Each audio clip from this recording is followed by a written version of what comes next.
Herkese merhaba, ben Zeynep. Hobisever YouTube kanalıma hoş geldiniz. Bugün sizlere tığ işi çok kolay bir çanta yapımını anlatacağım arkadaşlar. Yazlık bir çanta olacak. Tüm aşamalarını birlikte yapacağız. Bu şekilde hazır çanta kulpları aldım ben arkadaşlar. Tüm tuhafiyelerde bulabilirsiniz. Ahşap görünümlü. Böyle farklı renkleri var bu çanta saplarının.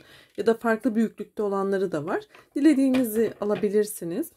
Yine ip olarak ben şöyle pamuklu makrome aldım. 250 gram ağırlığında. %100 koton. Dilediğiniz markalarda alabilirsiniz. Ben 2 tane aldım. Ne kadar ip gideceğini şu an tahmin edemiyorum. Yaptıktan sonra bitiminde sizlere kullanmış olduğum ip miktarını ve ölçüleri de vereceğim. Ona göre sizler de çantanızı inşallah beğenir yaparsınız. Tığ numarası olarak 4 milim bir tığ kullanıyorum. Hemen şimdi dilerseniz modelimizin anlatımına başlayalım. Evet, bismillah diyelim ve başlayalım. Şöyle öncelikle ipimi kilitliyorum arkadaşlar. Ve çantanın kulpunu alarak şöyle bir yerden tutturarak başlayacağız. İpimi buradan alttan alıyorum. Burada sıkı olması önemli. İpimizi kilitliyoruz. Daha sonra burada zincir çekerek çantamızın derinliğini belirliyoruz. Burada herkesin ipi aynı olmayacağı için zincir sayıları değişebilir arkadaşlar. Daha ince iple örenlerin zincir sayısı daha fazla olmalı. Daha kalın iple örenler zincir sayısı daha az yeterli olabilir. Buradaki zincir sayısı bizim çantamızın derinliğini belirlemekte. Ne kadar derinlikte olmasını istiyorsanız zincir sayınızı kendiniz de belirleyebilirsiniz. Ben şimdi zincirleri yaptıktan sonra diğer kulpumu eklerken kaç tane zincir olarak hazırladığımı da sizlere göstereceğim. Zincirlerimi tamamlayıp geliyorum. Evet arkadaşlar, ben zincirlerimi yaptım, tamamladım. Toplamda 120 tane zincir yaptım. Fakat bu sayı sabit değil. Şöyle ki aynı ipi bile kullanıyor olsak arkadaşlar el sıkılığımız farklı olduğu için zincir sayıları değişecektir. Birçok farklı izleyicim izleyeceği için burada sadece mantığını anlatmaya çalışıyorum. Sizler farklı ipler kullandığınızda ya da daha kalın ince ipler kullandığınızda zincir sayınızda oynamalar yapabilirsiniz. Ben nasıl belirledim? Örneğin ben çantamın derinliğini arkadaşlar şöyle derinliğini 35 santim civarı olmasını istediğim için birkaç santim de fazla gelecek şekilde zincirimi ayarladım. Benim için yeterli oldu ve bitirdim. Sizler de bu şekilde yapmak istediğiniz derinliğe göre ölçü alarak zincir sayınızı kendiniz belirlemelisiniz. Şimdi dilerseniz diğer aşamasıyla ikinci sap kısmını eklemeyle devam edelim. Bu noktada dediğim gibi herkes zincir sayısını kendisi belirlemeli. Evet, şimdi devam edelim. Yine buradan sıkı bir şekilde zincirimi kilitliyorum. Buranın sıkı olması önemli. Şimdi zincirimi kilitledikten sonra bir tane zincir yapıyorum. Ve buradaki zincirlerimin içine ilk zincirden itibaren başlayarak bir sıra sık iğne yapıyorum. Hiçbir zinciri atlamaksızın sık iğne ile sona kadar ilerleyeceğim.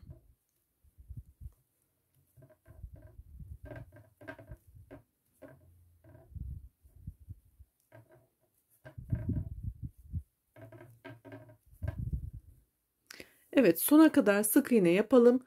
O noktada tekrar buluşalım. Evet, birinci sık iğne sıramın sonuna kadar geldim. Şimdi burayı birlikte bitirelim.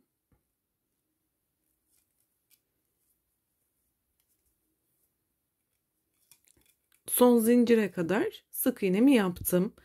Şimdi burada tekrar ipimi kilitliyorum arkadaşlar. Şöyle bakın, buradan ipi aşağıdan alacağım. Şöyle sizler de rahat görün. Bakın, buradan ipi alıyorum.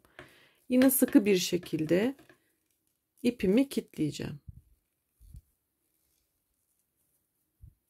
Şöyle yan yana getirelim bunları. Evet. Şimdi burada bir tane zincir yapıyorum ve çevirdim. Şimdi ikinci sırama başlarken farklı bir teknik uygulayacağım. Burada ilmeklerim gözükmekte. İlmeklerimin her iki lobunu değil, sadece arka tek kanatlarını, arka loblarını alarak devam edeceğim. Yani bu şu şekilde, ikisini almıyorum.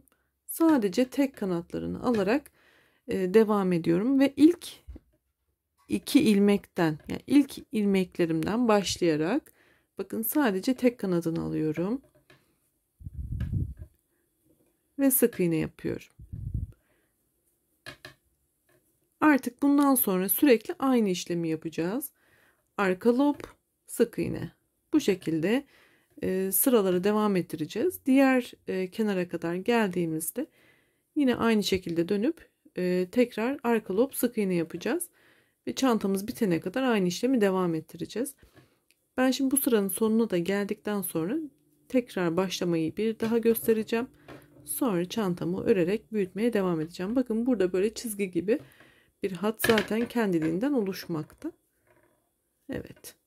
Sizler de arka lob, sık iğne şeklinde yaparak diğer uca kadar devam edin.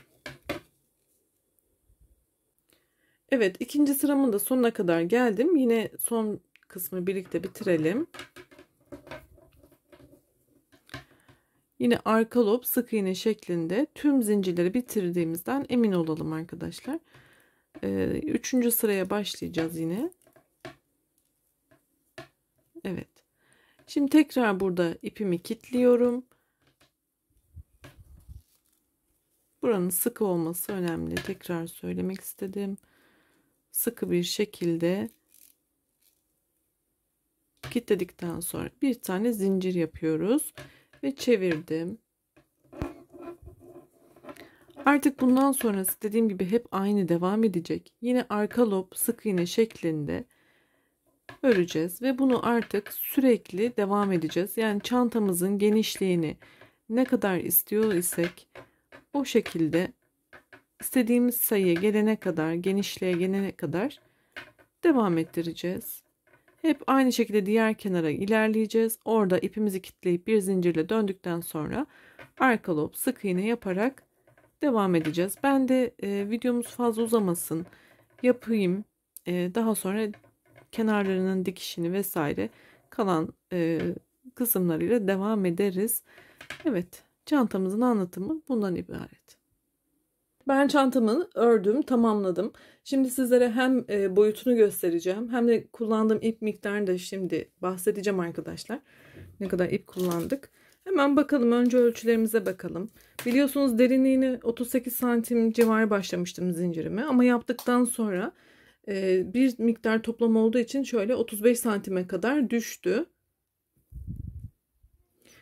Enini de yine istediğiniz ölçülerde yapabilirsiniz, istediğiniz kadar. Ben hem derinlik hem de genişlik anlamında büyük olsun istediğim için şuralardan ölçüyorum arkadaşlar. Bakın 34 santim. Sizler daha geniş, daha dar yapabilirsiniz. Yine boyunu da daha kısa yapabilirsiniz. Bu sizin tercihinize kalmış. Dediğim gibi nasıl yapmanız gerektiğini bahsetmiştim. Şimdi ne yapıyoruz? Hemen ip miktarımı da göstereyim. 2 tane iple başlamıştım biliyorsunuz. Bir tanesini kullandım. İkinci ipimin de yarısına yakın kullandım. Bunlar 250 gramlık iplerdi. Toplamda 250 gram kullandım. Bundan da 100 gram kullandığımı düşünürsek 350 gram, 400 gram civarı bir ip kullandım bu boyutlardaki bir çanta için. Şimdi ne yapıyoruz? Çantamızın kenarlarındaki açıklıkları kapatmamız gerekiyor. Her iki kenarda da. Yalnız şöyle bir detayımız olmalı. Çantamızın bu sap kısmının şu şekilde açılırken içine rahat eşya sığması için kenarlarında bu şekilde bir açıklık olması gerekiyor. Ben burada ölçülerimi, şurası açıldı, karşılıklı denk gelecek şekilde ölçülerimi aldım. Şurada bir pay bıraktım ve kalan kısmı dikeceğim arkadaşlar. Herhangi kalın bir iğneye ipinizden geçirip şöyle ilmeklerimizi sıkı bir şekilde karşılıklı alarak dikiş yaparak şöyle dikebilirsiniz. Fikir amaçlı gösteriyorum. Buraya kadar diktikten sonra diğer kenarı da dikeceğiz. Ben de dikip tamamlayayım. Diktikten sonra ters çevireceğiz. Yani dikiş kısmı içeride kalmış olacak. Hemen hazırlayıp geliyorum. Evet, ben çantamı hazırladım. Kenarlarının dikişini de tamamladım. Şöyle yine sizlere göstermek istiyorum. Bakın burada dikişimizi iç kısımda yaptıktan sonra ters çevirerek artık çantamızı hazırladık. Gayet de büyük oldu. Şöyle kullanımı da çok rahat ve kullanışlı olacaktır eminim. Ben üst kısmına arkadaşlar şöyle bir çanta süsü yaptım. Püskül olarak bir detay hazırladım. Yine kolay püskül yapımını bu videomun sonundaki linke eklerim. Daha önce video olarak anlatmıştım. Dileyenler yapabilirler. Evet, bugünlük benden bu kadar. Daha önce yapmış olduğum çanta modellerine de yine videomun sonundaki linkten ulaşabilirsiniz. Kanalıma ücretsiz bir şekilde abone olarak bildirimleri de açmayı unutmayın. Sağlıkla kalın, hoşça kalın, iyi günlerde kullanın inşallah.